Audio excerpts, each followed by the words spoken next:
जिन लोगों ने देश के दो टुकड़े कराए, जो फूट डालो राज्य करो की संस्कृति में विश्वास रखते हैं, लाखों हिंदुओं के कत्ल का इल्ज़ाम जिन पर जाता है, कश्मीर से कश्मीरी पंडितों को भगाने का आरोप जिन पर जाता है, हजारों सिखों के कत्ल करने का इल्ज़ाम जिस पर जाता है, आज वो भारत जोड़ने का नाटक कर रहे हैं। तो ये केवल जोड़ने का नाटक नहीं है, अपनी इमेज बचाने का एक तरीका है। भारत जी आरएलडी भी समर्थन कर रही है, समाजवादी भी समर्थन कर रही है, किस तरीके से देखते हैं? असल में मोदी जी का सबका साथ, सबका विकास, सबका विश्वास, सबका प्रयास, इसके आधार पर मोदी जी ने जो विकास का कार्य किया है वो सबको साथ लेके चले हैं। तो जितने भी ये छोटे मोटे दल हैं, पहले भी हाशिए पर थे, अब और हाशिए पर चले गए, तो सभी चिंतित हैं कि हमारा क्या होगा।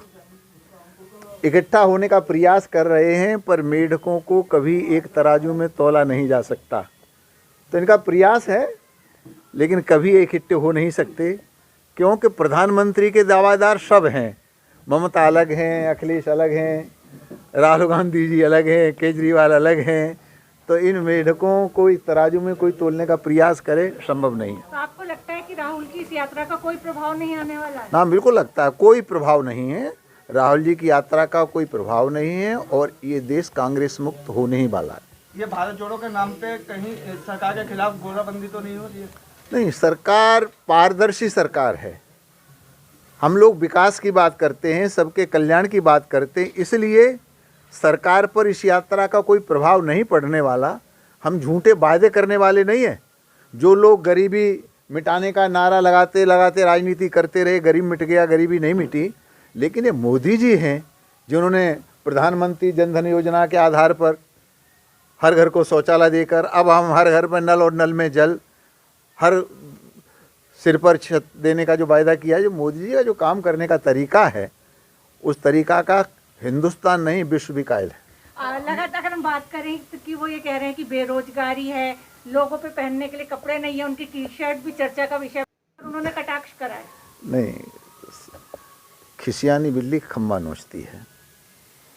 अब आप यहीं देख लीजिए किसके पास कपड़े नहीं है, सब लोग तो सब कपड़ों में कटिया पहन रखी है। लेकिन फिर भी जब आदमी कोई आंदोलन करता है तो कुछ न उल्टा सीधा कहेगा ही। तो केवल ऊल जलूल बयान इसलिए दे रहे हैं कि उनके पास विकास की बात करें ना, सड़क की बात करें ना, बिजली की बात करें ना, शौचालय की बात करें ना, सिलेंडर की बात करें ना। गैस सिलेंडर जितने उन्होंने 60-65 साल में दिए थे, उतने 13 महीने मोदी जी ने दे दिए। तो विकास की बात नहीं कर रहे। लोकसभा में बहस करें ना, लोकसभा में बहस से क्यों भाग रहे हैं? तो विकास की बात करें, कानून व्यवस्था की बात करें। रोज दंगे होते थे, अब दंगे करने वाले कहाँ चले गए? तो ये जो सही मुद्दे हैं, उन मुद्दों से जनता का मन भटकाना चाहते हैं, वहाँ बहस करने के लिए तैयार नहीं है। वो केवल उल जलूल बातें करके जनता को बहकाना चाहते हैं। लेकिन जनता है, सब जानती है, आज की सरकार की और पहली सरकार की। राहुल गांधी कह रहे थे कि 24 में मंदिर बन जाएगा 2024 तक। मंदिर तो बन ही गया, केवल अब उसका हम लोग लोकार्पण करेंगे मंदिर। अब जो लोग ये कहते थे कि मंदिर का अगर निर्णय आएगा तो खून की नदियां बह जाएंगी, मंदिर के नाम पर एक ईंट नहीं रखने दी जाएगी, पता नहीं वगैरह वगैरह क्या क्या बात करते थे।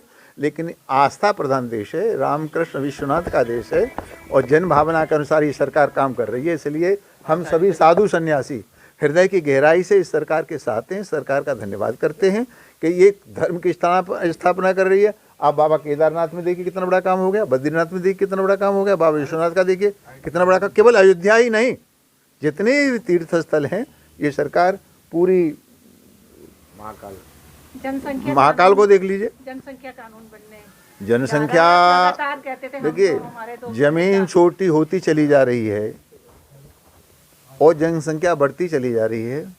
सुप्रीम कोर्ट ने भी चिंता की है कि जनसंख्या सुरसा की तरह बदन बढ़ाती चली जा रही है।